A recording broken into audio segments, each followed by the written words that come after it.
Good morning, Vietnam. Wow, it is my great pleasure to be here.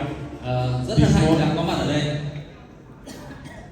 Especially in the company of Mr. Diego Edrizzi, our head of sales, global head of sales. Và cũng đặc biệt là có sự hiện diện của anh Diego. And of course also with Mr. Simon Lee and Mr. Hao Dao, the chairman advisors for Vietnam. Cũng như có sự hiện diện rất là may mắn của anh Simon Lee cũng như anh Đại họ. So again, it is my great pleasure. I'd like to thank both of them, and I believe you should thank them because these two people stepped up and are bringing this amazing project to Vietnam. Và có lẽ cả khán phòng ta cũng phải cảm ơn anh Hậu, anh Simon Lee một nữa vì đã đem cái cơ hội tuyệt vời đến tới Hà Nội, đúng không ạ? Wow, that's big. Okay, now I wanted to tell you a little bit about myself for those of you that haven't had the opportunity to meet yet. Vâng, trước khi chúng ta đi vào cái câu chuyện của mình, cho phép tôi nói đôi chút về bản thân. Now I'm told I've only got 20 minutes, so I gotta be fast. Và chúng ta có lẽ chỉ có khoảng 20 phút cùng với nhau mà thôi. Okay, well, I'm originally from Greece. Tôi quê là ở Hy Lạp. But I moved to Australia with my family. Và sau đó thì tôi đã định cư tại Úc. Study and become a civil engineer. That was my childhood dream. Lúc đó là sang Úc là học môn kỹ thuật dân dụng. And after fulfilling that dream and working in that industry for more than 30 years. Và với khoảng 30 năm làm việc trong cái ngành của tôi ở tại Úc. That dream expired and I was looking for something different in my life. Và các anh chị biết rồi, sau khoảng 30 năm thì cái gì nó cũng có muốn có cái gì đó thay đổi, đúng không ạ? Và tôi cảm thấy ước mơ của mình đã đạt được rồi và tôi muốn tìm cái gì đó mới mẻ hơn. So somehow I found myself in the industry of direct sales. Và một cái cơ duyên nào đó thì đã dẫn đến tôi với cái ngành gọi là ngành bán lẻ. And I became very passionate about that industry and I started working professionally in it. Và với lúc đó thì tôi làm việc của nó với một cái niềm đam mê rất là cháy bỏng và lúc đấy tôi đã làm việc toàn thời gian ở đó. However, back in 2015, I was introduced into the blockchain and crypto space. Và cơ hội đến với blockchain tôi nhớ lại là vào đâu đó tầm 2015. And I became once again very passionate about that industry. Và một lần nữa tôi đã làm cái gì đó tôi làm với đầy cái năng lượng và đam mê của mình. Because I saw back then, bởi vì cái thời điểm lúc đó what is happening today, là nó cũng có cái cơ hội chúng ta đang có ở bây giờ. So that is briefly my personal story, if you like. Đấy là một vài cái thông tin căn bản về tôi. However, the journey has been challenging. Tất nhiên là cái gì nó cũng có những cái mới, chúng ta cũng không phải là dễ dàng tiếp nhận nó ngay. And it was the same with me back then when I started. Và đối với tôi cũng vậy, khi mà tôi bắt đầu cái này, I didn't have the knowledge. thực sự là cũng không có kiến thức rất là chuyên sâu về ngành. But I was in sales, as I said, direct sales. Nhưng mà lúc đó thì tôi làm trong cái mảng tiếp xúc với con người. So I saw an opportunity. Thì tôi nhìn thấy cái tầm nhìn của nó, cái cơ hội này thôi. So I jumped in, mostly based on emotion. Và tôi đã đến với nó mang dựa trên cảm xúc của mình hơn là cái lý trí của mình. However, after being in the industry for a number of years now, và từ đó đến nay, từ 2015 đến nay rồi, I've realized that no projects are all the same. Và tôi cũng phát hiện ra là mỗi cái dự án nó đều có cái đặc thù riêng. And in realizing that, obviously I've learned a lot of lessons. Và khi mà trải qua các dự án như vậy thì tôi cũng đã học rất nhiều những bài học khác nhau. And one of the major lessons was that I needed to study and learn more about really what the technology was all about. Và một trong cái điều mà tôi học được đó là khi tôi đã tập trung làm cái gì thì tôi cần phải đào sâu, tôi phải nghiên cứu kỹ về mặt công nghệ, về kiến thức chuyên sâu đó. So I became very proactive in self-educating. Và như vậy là với cái việc mà tiếp xúc với khách hàng thường xuyên trong cái mảng của tôi. And I say self-educating because that's the way it is. There's no university, there's no school that you could go and study. Một trong cái điều đó là cách mà bạn tự giáo dục bản thân, tức là bạn tự tham khảo chứ không có trường nào, không có lớp nào dạy cho mình cái này cả. So coming back to the project that we're involved with now, when Mr. Diego Edrizzi started Và bây giờ chúng ta trở lại với cái dự án của chúng ta ngày hôm nay ở đây. Started talking to me about this project, I had more knowledge behind me. Và khi tôi bắt đầu được giới thiệu cái cơ hội này từ anh Diego thì tôi cũng có cái kiến thức rất là khiêm tốn về nó rồi. And I was able to assess the project, not only emotionally but also with this up here. Và cộng với chừng ấy năm từ 2015 đến giờ liên quan đến blockchain rồi thì tôi cộng với cái kinh nghiệm của mình qua các dự án cộng với cái thông tin này tôi bắt đầu tôi đánh giá một cách tổng thể. And I realized indeed that this was a project that I wanted to get involved with because it made a lot more sense to me. Và khi mà nghiên cứu sâu như vậy, tìm hiểu sâu với kinh nghiệm như vậy thì tôi phát hiện rằng đây là cái dự án mà tôi cần phải nắm được nó. So what I want to do is I want to give you my take on why I believe seriously this is the project that is going to take me, it's going to take you to your destination or your goals. Và bây giờ tôi xin phép chia sẻ đâu là cái lý do mà tôi đã lựa chọn cái dự án này và các anh chị cũng có thể là lựa chọn dự án này để chúng ta đi cùng với nhau. And I'm saying this because I'm sure you're going to be asked the same question that I am often asked, which is why TBE speed? Why TBE now? Và có thể đây là cái câu hỏi mà các anh chị và tôi đều đặt câu hỏi giống nhau khi chúng ta mới tiếp cận dự án này đâu. Tại sao chúng ta lại cần phải tham gia cái dự án như thế này? So let me give you briefly my take on this. Và đây là cái câu trả lời rất là ngắn gọn. Okay. Well, when people ask me now, my answer is that I believe TBE is the vehicle to take me and anyone who is open to an opportunity because of three ingredients. Tôi nói là cái lý do ấy bởi vì ba cái nhân tố như này mà tại sao tôi đã chọn cái dự án này. And right now, it is the timing. Điều đầu tiên chúng ta phải nói đến yếu tố thời điểm. The solid foundation that the project. Đó là cái tính vững chắc, cái nền móng vững chắc của nó. The solid foundation that the project is built on. Và cái nền móng vững chắc mà cái dự án này nó dựa trên những cái nền tảng gì. And the fact that it is unique in the market today. Và điều thứ ba đó là cái tính đơn nhất hay là tính khác biệt của dự án. So let me just go through each one of those.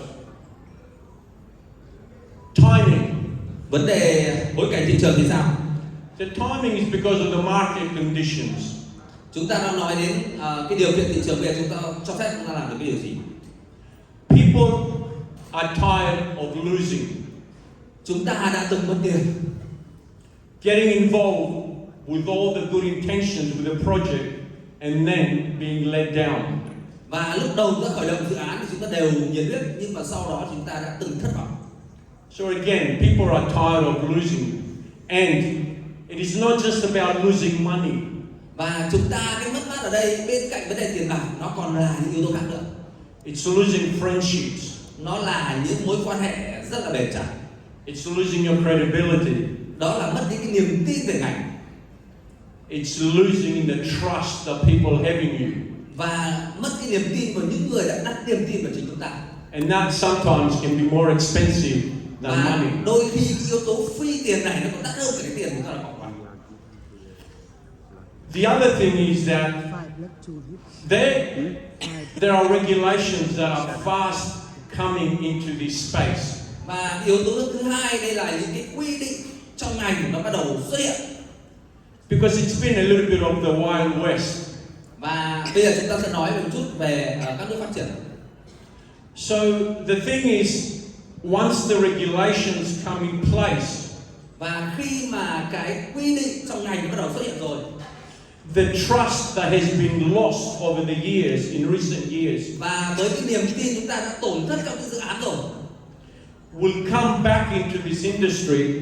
Và khi chúng ta trở lại một cơ hội kiểu như thế này, and that's when the big boys, I call them, the huge institutional funds, are gonna run and transfer into this space. Và bây giờ là cuộc chơi này là cuộc chơi của những ông lớn big boy, đúng không ạ? Và họ sẽ tham chiến vào cái trò chơi như thế này. Because they're all ready for it, they're waiting for it. Và những ông lớn này, những cái quỹ của các định chế tài chính này là họ đã chờ đợi cơ hội này từ rất lâu rồi. Because they understand, they see what's going on in the industry. Vì sao? Vì họ nhìn thấy cái tiềm năng, họ nhìn thấy cơ hội ở đây rồi. And you know something, sometimes I use this analogy. Và It's the same with the franchise industry. cũng giống như cái kinh doanh nhượng quyền đấy chị. If you look at the history of the franchise industry, Chúng ta những ai để ý đến cái lịch sử của ngành kinh doanh nhượng quyền, when it first came into the market, khi đầu tiên nó mới được xuất hiện trên thị trường thôi, a lot of people started losing money, a lot of money. và lúc đó thì cũng rất nhiều người đã từng mất tiền. And regulations stepped in. Authorities, regulators started regulating them. Và để mà điều chỉnh lại thì bắt đầu chính quyền bắt đầu đưa ra một số cái quy ước trong ngành nhượng quyền. And look at what the franchise industry is. It's one of the most successful business models. Và bây giờ ấy, khi nói đến nhượng quyền thì chúng ta không còn lạ lẫm gì đúng không ạ? Đây là một trong những mảng mà phát triển rất là thành công. We believe the same thing is going to happen to this industry once regulations are set in place. Và cái chuyện này nó cũng tương tự như câu chuyện đây, và khi mà có những quy định như thế này đưa vào, chúng ta sẽ thấy là cái cơ hội này, cái ngành này sẽ bùng nổ. And the last point I wanted to talk about in the market is the bull run that is coming. Và bây giờ tôi nói yếu tố cuối cùng, yếu tố thứ ba, đó là sự bùng nổ về giá. We know that in recent times we've been in a bear market. Và chúng ta biết rồi, những ai mà xem Bitcoin ngày hôm qua thấy nó đang đúng không? And the bull market is coming. The experts, all the people in the know about that and understand it. Và cái chuyện này là chuyện cũng là dễ hiểu và cần thiết hay chưa? In fact, they're saying that the next bull run will be the biggest, the largest ever, and it will never be repeated. Và các anh chị hãy nghe kỹ phần này, các anh chị hãy chuẩn bị cho phần này. Tôi nói là sắp tới nó sẽ có một cái cuộc bùng nổ về giá, nó rất nhanh và rất mạnh, mà sẽ không giống với bất cứ một cái lần bùng nổ nào về giá trong lĩnh vực Bitcoin đã từng xảy ra. There will be other bull runs because that's the nature of the market. Và tôi nói cái việc bùng nổ về giá này nó không phải là cái gì nó mới, mà nó là cái bản chất của cái đồng tiền đó. But never like the next one, never as big as the next one, because of all the huge transfer of wealth from the old to the new that's about to happen. Và tôi nói là khi có sự bùng nổ về giá này, nó sẽ có một sự dịch chuyển về tài sản, về sự giàu có giữa một thế hệ cũ và một thế hệ mới. So this is what I explain to people when they ask me why TBE as far as the timing is concerned. Và đấy là lý do tại sao mà chúng ta đang ngồi đây, chúng ta nói với nhau về cái cơ hội này ở yếu tố thời điểm đúng lúc. Now the second point, as you recall, is that the project is built on a solid foundation. Và bây giờ ta phải nói thêm là cái dự án này nó có một cái nền tảng vững chắc hay không? What that means is that the project was built from the ground up. Và chúng ta biết rồi, một ngôi nhà thì nó còn phải có cái móng rất là vững chắc, dự án cũng vậy. On three core values. Mà ở đây chúng ta có 3 cái nền tảng của nó là being legal, cái yếu tố về mặt luật pháp, being compliant, về yếu tố tuân thủ của nó, and being transparent. và cái tính minh bạch. Very important for longevity in this industry. Và 3 yếu tố này sẽ đảm bảo cái tính lâu bền của dự án. Now, the founders of the project understand that very well. Và cái người sáng lập cái dự án này hiểu cái điều này rất là rõ ràng. And before we enter any market, Và khi mà chúng ta bắt đầu bất cứ một cái dự án nào, we do our homework and make sure we remain legal, compliant, and thì transparent. chúng ta cũng phải đảm bảo 3 yếu tố này, từ yếu tố luật pháp đến yếu tố tuân thủ đến yếu tố minh bạch. And the same is with your market, the Vietnamese market. Và đối với thị trường Việt Nam cũng vậy. When the sales hit 15 million euro in any market, Và khi mà doanh số đạt cỡ khoảng 50 triệu đô ở bất cứ một thị trường nào, the project will establish a local hub, thì cái dự án này nó bắt đầu xuất hiện rất nhiều cái nút khác nhau. receive all the required licenses, Và lúc đấy thì cũng sẽ nhận được rất nhiều những cái giấy phép khác nhau, pay taxes, rồi trả thuế. whatever is required by the local authorities, Thì chúng ta vẫn phải làm với chính quyền địa phương, because we want to remain fully compliant. và đấy là lý do tại sao chúng tôi muốn nói yếu tố tuân thủ, đây là tuân thủ luật pháp của nước sở tại. And the Vietnamese market is one of the first markets opening in the Asian region. Và đối với trường hợp ở Hà Nội, ở Việt Nam thì đây là một trong thị trường đầu tiên ở khu vực châu Á. Because as I said, we've done our homework. Và như tôi nói thì chúng ta cũng phải làm phù hợp với cái bối cảnh về luật pháp ở khu vực Đông Nam Á này. And we know that Và chúng tôi biết rằng the Vietnamese government tôi biết chính phủ Việt Nam is a pioneering government. thì cũng là một chính phủ có cái sự rất là linh hoạt trong cái việc mà đưa ra các chính sách mới. And they are very open about exploring, studying, Và cũng rất là cởi mở đối với việc khai thác, tiếp cận được những cái cơ hội mới.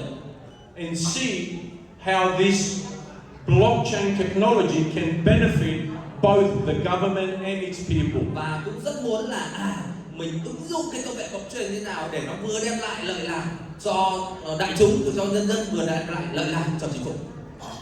And finally, Và cuối cùng, the third key factor is that we are unique in the market. đấy là cái sự khác biệt của dự án của chúng ta. We are a market leader. Chúng ta là cái công ty mà dẫn dắt cái ngành này trong thị trường. There is no other project in the market today that is doing what we are doing. Hiện tại chúng ta không có đối thủ trong cái mảng này của chúng ta đang giới thiệu cái mảng này. We have no competition. Hiện tại chúng ta cũng không có một cái sản phẩm tương tự như vậy để mà có thể đem so sánh. But even if competition comes, and it will come, Và chúng tôi đã dự tính rồi, ngay cả khi mà sau này có đối thủ, tức là bọn ông kiểu như kiểu sao chép, we will always stay ahead of the pack. thì chúng tôi đã chuẩn bị kịch bản đấy, đó là chúng tôi có phần bộ phận nghiên cứu phát triển để luôn luôn mà có yếu tố là dẫn dắt. And the third point is that Và cái điểm thứ ba phải nói ở đây, I spoke earlier about blockchain technology và lúc nãy tôi có nói thêm về các khái niệm về blockchain ấy, and how hard it is for people to engage with it, và lúc đầu thì nói blockchain chuỗi khối thì đủ các khái niệm vớ vẩn đến nghe đau đầu. to understanding it. Để mà hiểu được sâu nó thì cũng cần một chút thời gian, đúng không? And we found a way, Và chúng tôi đã tìm cái giải pháp cho cái vấn đề này. a simple way, Một cái cách làm sao nó đơn giản nhất, yet a very powerful way, nhưng mà lại phải rất là hiệu quả to take blockchain technology to people. để mà đưa cái công nghệ blockchain này đến với từng người trong dân chúng chúng ta. We are the first project Và cái dự án này that is taking blockchain technology into people's homes đấy, đó tức là đưa cái công nghệ blockchain vào cuộc sống của từng nhà, từng người dân, and even more powerfully placing it in the hands of people. và phải nói là còn đơn giản đến mức là đặt vào cái lòng bàn tay của họ như một cái điện thoại chẳng hạn. By possibly the most powerful tool that you can put in people's hands, and that's a smartphone. Và cái công cụ đó các anh chị có thể nhìn thấy ở cái hình ảnh như thế này. You know, someone once said, Và có người đã từng nói như thế này, changing people's habits thay đổi thói quen của người ta is hard work, rất là khó, but turning them into profit nhưng mà nếu biến nó thành tiền ấy, is smart work. thì nó rất là thông minh. Finally, I will close off. Và để mà chốt lại vấn đề, Now, Mr. Howe anh Đào Hải Hậu ấy, spoke earlier about these four mega trending industries. đấy thì có nói về cái slide này trước đó. All we want to do is Tất cả chúng ta ở đây đang làm đấy, take advantage of all these four mega trending industries đó là chúng ta phải tận dụng được 4 cái xu hướng của ngành này by combining them in one concept on one platform. Thank you very much. kết hợp 4 điều này trong một cái nền tảng, trong một cái thiết bị như thế này. Cảm ơn tất cả sự lắng nghe của quý vị. Thank you.